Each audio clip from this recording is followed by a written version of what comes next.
Hello everyone, welcome back to the Music Dungeon with me, mackplaysbanjo. Welcome back to the practice log. Some exciting stuff to talk about today. I have seen that it's been a very common question in the comments what my practice looks like and like what sort of practice routine I do.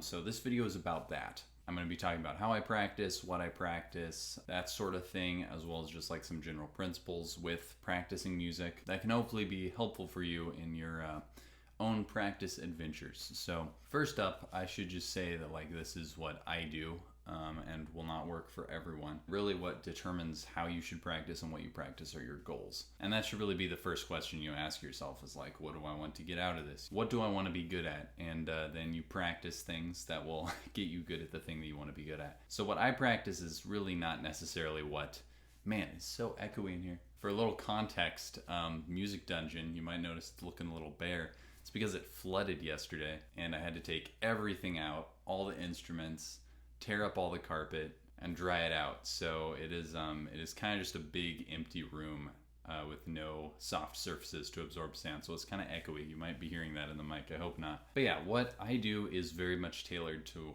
what I want to be able to do with instrument and just as a musician in general. I would not recommend just carte blanche, is that how you say it? Copying my routine or anything like that, because it's not going to work for you. You know, you want to come up with your own routine. If you even need a routine, you know, a lot of people like they play for fun, and I don't think you really need a practice routine for playing for fun. So those are two things that are really useful to take into consideration are like, what are your goals and also how seriously do you want to take it? Biscuit cameo, by the way. She's been in here exploring the new surroundings without the carpet and all the instruments and stuff. So you want to think about that first, you know. How seriously do I want to take this? You know, how much work do I want to put into it?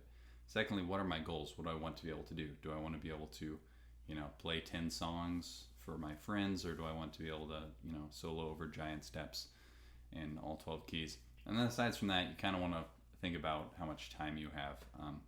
Because a lot of people just have, you know, can't even practice every day. They maybe have 20 minutes a day. And you can still get better with 20 minutes a day. You just have to be very focused. That is the biggest tip for practice in general, just like getting better at anything in general, is the more focused you are at it, the more you think about it, the better and faster you'll get. I've spent a lot of time with the banjo in my hands, just like kind of aimlessly playing. And, you know, it's beneficial to some degree, but I would probably get more out of one really focused session a week than playing, you know, every single day just really aimlessly.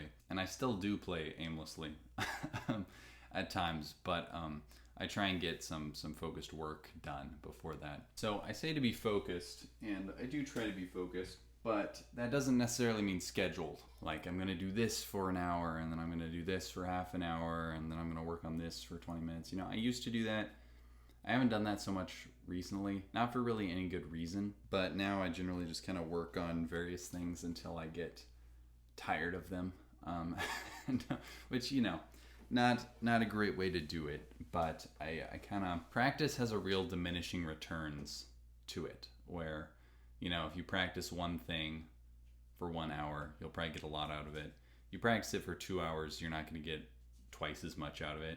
You might get 1.5 times as much out of it. Not with everything, but with many things it kind of works like that. And after a certain amount of time, I'm like, okay, I'm not gonna get any more out of this for today, at least. You know, I'll come back to it tomorrow with fresh ears and fresh hands, and then I'll start to get some things out of it. But if I'm working on a specific song and it's like, you know, I figured some things out, there's kind of like a period where it's like you work really hard on a specific technique, and then like you kind of have it, but it's not like smooth, and then you put the banjo down and you come back to it the next day or even a couple hours later, and suddenly you're starting to get it. I've practiced enough where I really have that cycle down in my head, and I can like recognize where the tipping point is, I guess, where it's like, okay, I've done enough here. I need to wait a while before I come back to it to get better returns.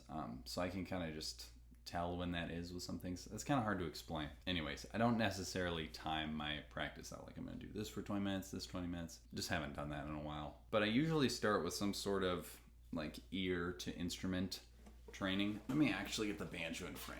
I'm going to tilt the camera down a little bit. It's real engaging content here, I know. Well, that's, you know, still That's not great. All right, so like ear to instrument sort of thing. What is that for? Well, there's ear training, and it's, ear training is its own thing where you like recognize intervals, but you can be like, that's a fourth. And that's really useful, but that takes a long time and you don't necessarily need that for banjo playing. So more of what I'm thinking of is having musical ideas in my head and then they come down through my hands onto the instrument, because that's like the ideal, is that you can hear something in your head and then it just comes out on the instrument. So I've been trying to develop that just with kind of simple singing and then playing. Do, do, do. Do, do, do, do, do. And you gotta, pick around and find notes, but also do things like sing along with scales. And like arpeggios.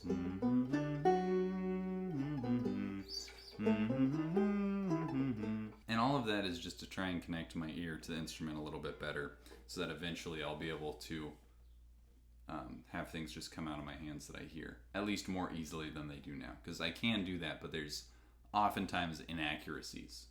If I think up a line and then try and just play it, especially at faster tempos, I'll usually mess it up in some way. And so this is just trying to reduce that. So I'll do some things like that for a while, maybe sing intervals and find them. Like a da, da, it's for a fifth.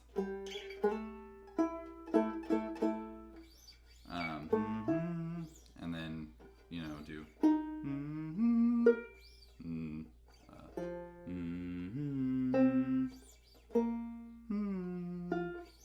And then do that across strings. And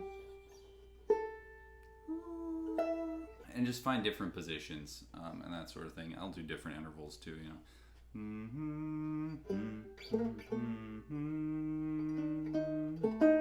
Tritone. And I'll just do that for a little while. I don't do it for too long because it does get boring to me.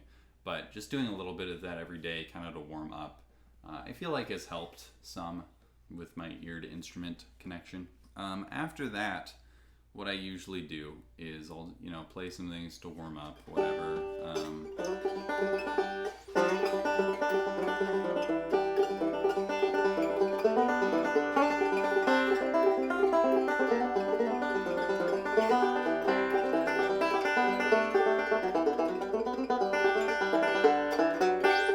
Whatever, just to try and get my blood flowing in my hands and stuff. And then I will usually work on like my main project for a while, and that is usually has been recently, I should say, because this changes over the years, but really just working on vocabulary for improvising, because what I am focused on now is just becoming a better improviser, because that's what I'm interested in, and so most my practice reflects that. And again, like if you're interested in something totally different, then your practice should reflect that. This is what I'm interested in, so that's why my practice is like focused towards that. So what I've been doing recently, which I've been really enjoying, is I'll transcribe a solo and then I'll take little pieces of vocabulary out of the solo and start to apply them into songs that I know. So there's this solo over temperance reel that I learned. It's on the channel several times over.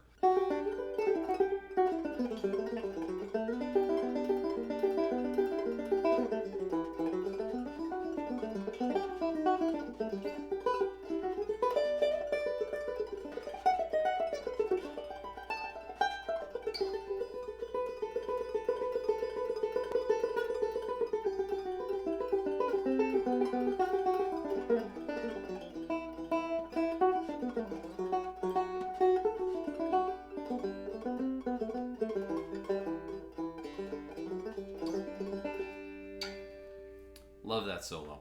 I just really enjoy the way it flows and some of the ideas in it. So I've been working on learning the vocabulary from that solo and trying not to just quote it. So, let's just take literally the first phrase in the solo.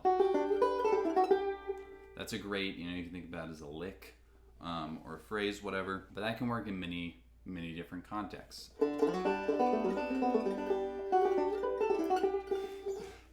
Not the most tasteful way to put it in there, but just very obvious. Or even, you could put it in a different place in temperance reel.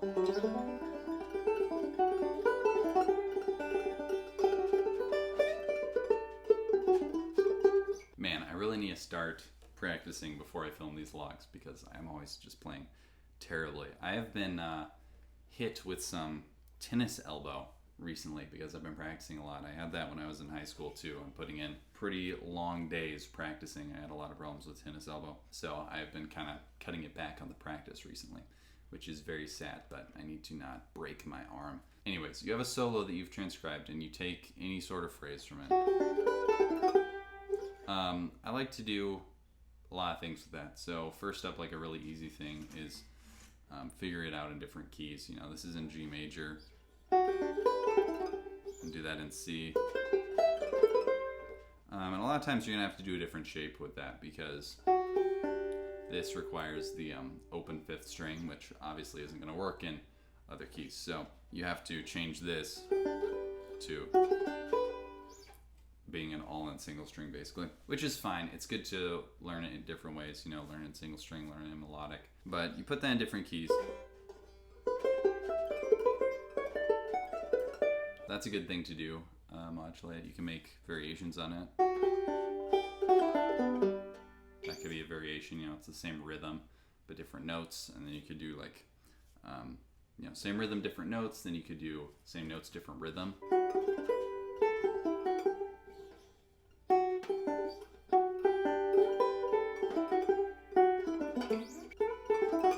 And also with longer licks, you can take smaller bits and pieces of it.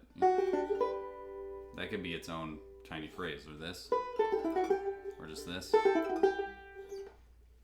Those could all be their own phrases, and you want to break it down into like its smallest parts. Because a lot of improvising is using things you've already played before, that's most of it. But just combining them in new ways, and the smaller the parts are that you've played before, the more ways you have combining them, the more creativity you have. Just imagine trying to have a full conversation with someone speaking full sentences that you've memorized instead of, having words that and then combining the words in new ways. That gives you a lot more freedom if you, instead of just playing this, the whole thing, you can also do, or even just this,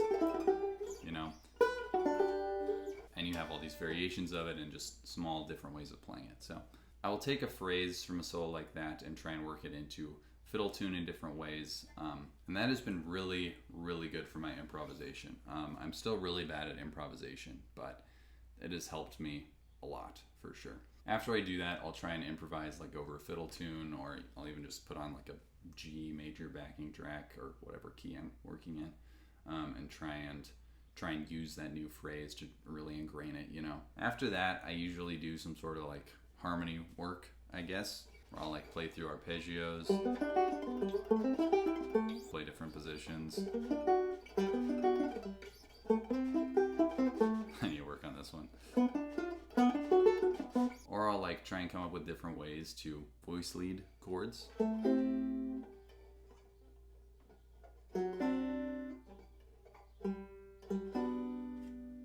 I've come up with a lot of really interesting voicings for chords that I like through it. If I'm just doing like a 2-5-1, coming up with like different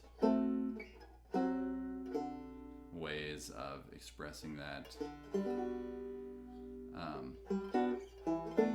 I'll see like how few notes I can change.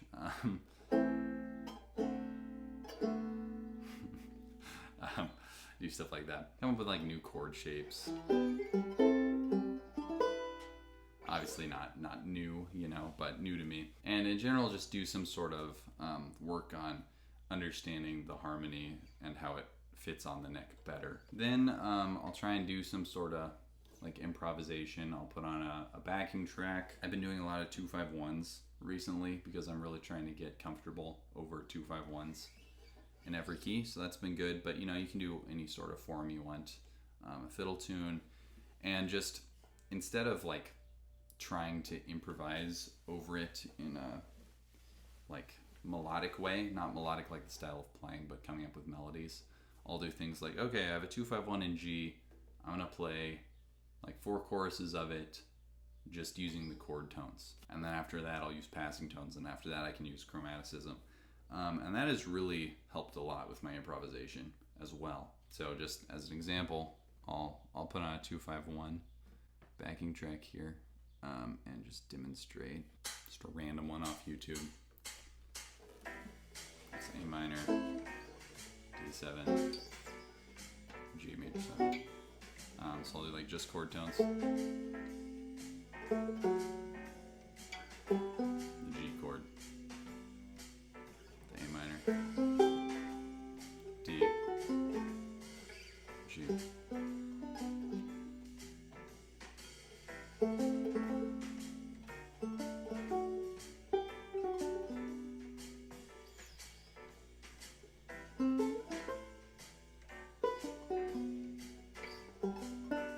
And then I'll try and add in passing tones. So like.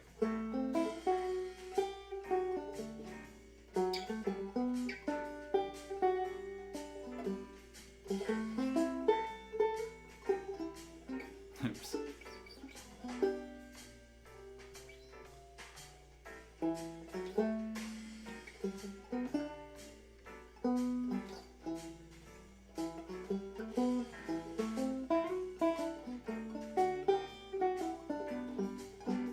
And then chromaticism.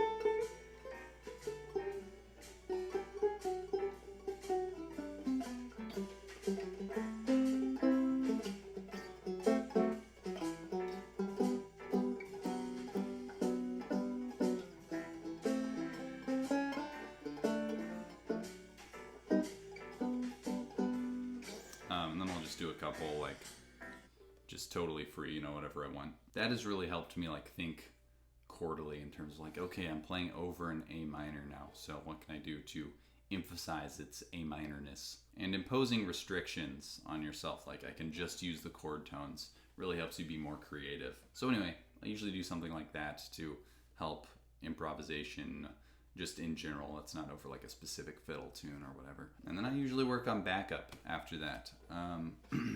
So metronome obviously really helps. I like to play along with recordings.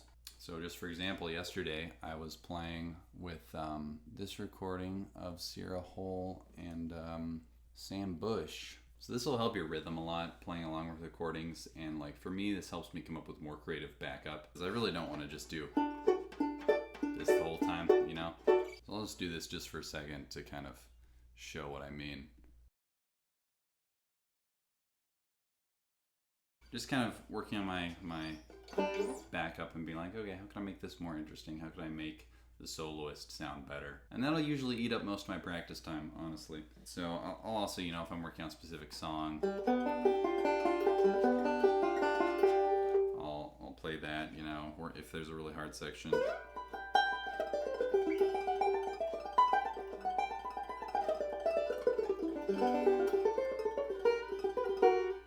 Work on that. But yeah, anyways, that is generally how I schedule my practice. It is usually some combination of those things. But yeah, anyways, thank you to everyone who asked about my practice, and to all of you who made it to the end. If you did make it to the end, put 4 banjo emojis. Comment with 4 banjo emojis in the comments, and then I'll see how many people made it to the end. And you guys will be my favorites, for sure. But yeah, anyway, if you have any follow-up questions, please let me know, and can address those in the next practice log, where I actually talk about what I've been practicing instead of just how I practice. And yeah, anyways, if you're looking for banjo lessons, you can let me know. I have a few slots open. If you want to listen to my album, you can do that. Link is in the description. If you're looking for tabs of stuff, you can go find it on the Patreon. I just uploaded a new tab today for an Irish fiddle tune, which is really cool. There's a video of me playing it too, so you can like hear it and stuff, which is great. And that one is free on there. So if you go join as a free member, you can get that, which is awesome. So anyway, hope you enjoyed the video. If you did, go check out my other videos and all that. You know what to do. Anyway, I will see you in the next one.